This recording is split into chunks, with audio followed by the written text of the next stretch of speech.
What is going on, guys? Out here today with me, Ancient. We are going fishing in our Cascade. If you watched the last video, got my very first kokanee salmon. If you guys want one of those. Yeah, now my dad wants one of those. If you didn't watch the last video, I'll put a link to it. What do we do today, Pops? We're gonna do kokanees, my deal first. Trout, whatever, because we can do a catch and cook, and then some bass once we accomplish that mission. So we're going for trout, kokanee, bass. We're out. My dad has his Hobie Pro Angler kayak here, and I've got my little Outback here, and beautiful day on the water. You can see the water is very clear right now, and so the fishing should be fantastic. It is May 2nd right now, very warm, supposed to be up in the 70s today. Fishing should be great. Let's get out there. This is that sweet pedal drive where the just flaps as you go along. So all right, we are ready. Rock and roll. All right, guys, first lure we're throwing out here is this Blue Fox silver spinner, and it's a nut size 2. And then I have up here just a swivel. You definitely want to swivel when you're using any sort of spinner, because otherwise your line is going to twist like crazy. So I'm just going to troll this behind me. Throw this out. Let's do this.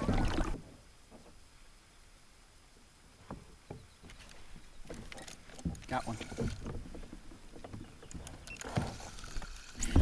It's interesting because I slowed down and I went closer to shore. I was actually thinking about what my next move would be, because I wasn't getting anything trolling for the first like 30 minutes. I thought, I wonder if they're down deeper, because I haven't even seen a fish hit the surface yet. It's another pike minnow. Look at that. Dang it. That's not good that we're getting pike minnows in our lakes. If you guys don't know what this is a bad fish. It eats all the game fish.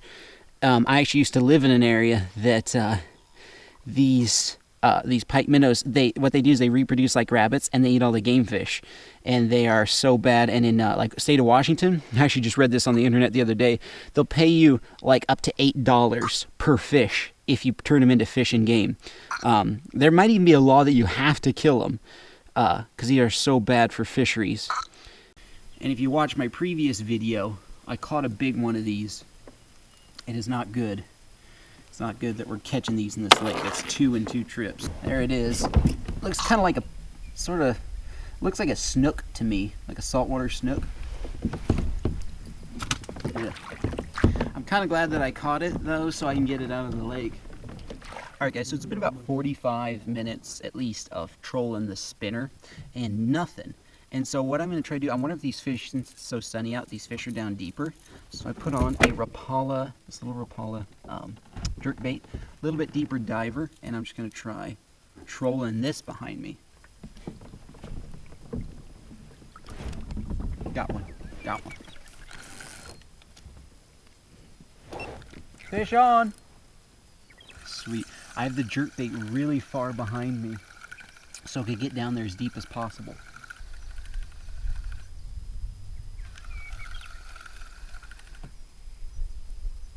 Another pike minnow. It's a pike minnow. Look, another one.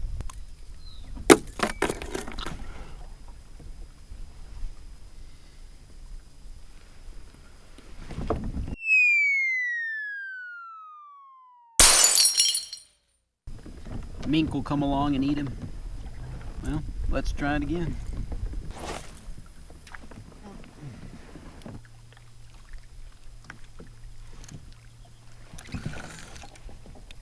Got one. Oh no, the fish is snagged, or looking like it's gonna get snagged on the rock. I think he's got my line hooked around a rock. Okay, he came off. He came off.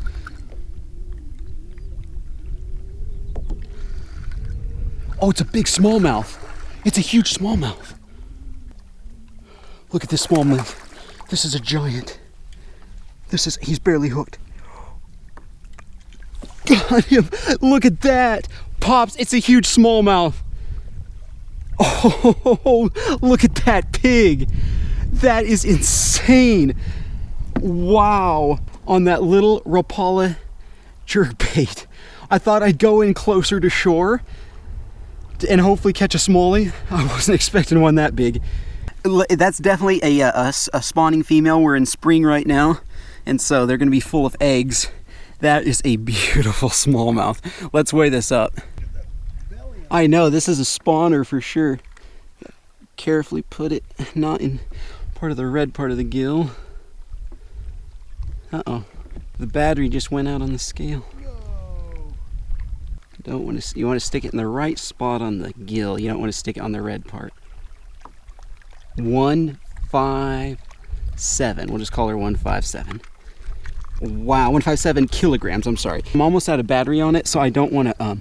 I had to take the battery out, then put it back in, and I didn't want to try to convert it back to pounds. So what I'll do is I'll do a conversion later. 1.57 kilograms. See how many pounds that is. That is a beautiful smallmouth, though. That's the biggest smallmouth I've caught in a while. That is the lure that got her. My scale ran out of battery, actually. I took the battery out, plugged it back in, and then it turned on just for a second. It was on kilograms, so it turned on just for a second for enough for me to weigh her. So I'll have to do that conversion when I get home, because I don't know kilograms, but 1.57 kilograms. So my guess is that's around 3 pounds. Well, guys, this fishing trip is going to be cut a little bit short. The wind has all of a sudden picked up. It's starting to howl out here. I've come around this little corner here where it's a little bit calmer, but the wind is howling. It looks like a storm is on the horizon. It was beautiful. It was sunny. It was like 70 degrees this morning, calm. And then all of a sudden, this wind came up, and the storm is just coming. So we're going to have to cut our fishing trip short, unfortunately. No salmon or trout today. Couldn't get one of those to bite. Did catch a cool smallmouth. That was the biggest smallmouth I've caught in a while. Always kill pike minnows. Pike minnows, please. Those are such a huge problem. I used to live on a river that was overrun with them. We fished there like every week throughout the summer. We caught one bass that whole time that summer in that section of the river. But we caught like probably 1,000. I'm not kidding. That summer we caught 1,000 pike minnows out of that river, and so the huge problem. Always kill those fish. Anyway, thank you guys for watching. We'll see you in the next one.